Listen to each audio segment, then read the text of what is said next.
I don't think that same-sex marriage is the way God intended it to be. Joel Osteen.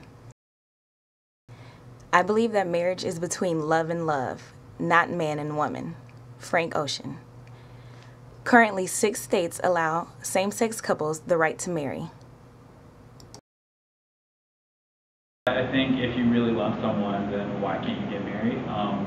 It's kind of funny because throughout history we always limit on who we can marry.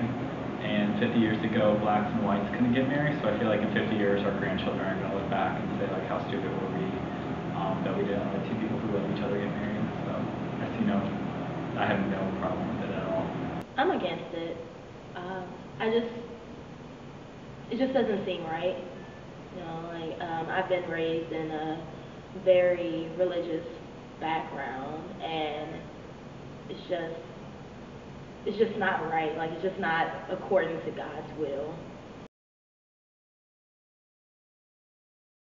If you look at tax benefits, if you look at not having to fill out additional paperwork, because when you're married you have certain connections to your spouse.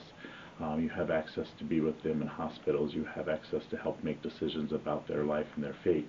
So those things, marriages are really good.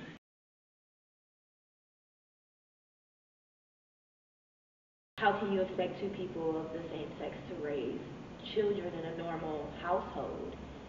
You can't reproduce. That's what we were put on this earth to do. Same-sex marriage has received a great deal of religious opposition. So many people who hold as a religious tenet the idea that marriage is between a man and a woman. Let's just talk about Christians now. Among Catholics, there's a very strong idea of complementarity, that a man and woman are naturally made for each other, that the purpose of sexuality is to unify the couple, but also to always be open to procreation. Liberal Christians who embrace, for instance, same-sex marriage and homosexuality more generally would say, well, the overall message of Jesus was love, acceptance. He hung out with the sinners, he hung out with the prostitutes, he hung out with all kinds of people who were on the margins of society. His message to us today would be bring everybody into the fold and just love them. Congregations have been divided because of opposing views. When you talk about young Catholics drifting off, they mostly just leave. And they may come to define themselves as spiritual rather than religious, but they are mostly lost to Catholicism at that point. So I would say they're not leaving for another church as a rule. They're usually just leaving because Catholicism, has this kind of universal claim. What I often look at is talking about this as marriage equality.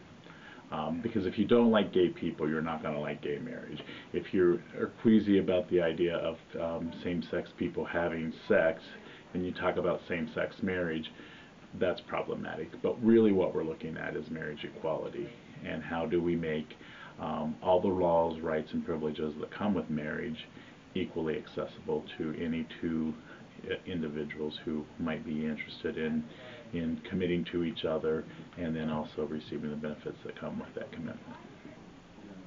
Advocates of gay marriage strive to educate heterosexuals on the issues that result from the banning of same-sex marriage.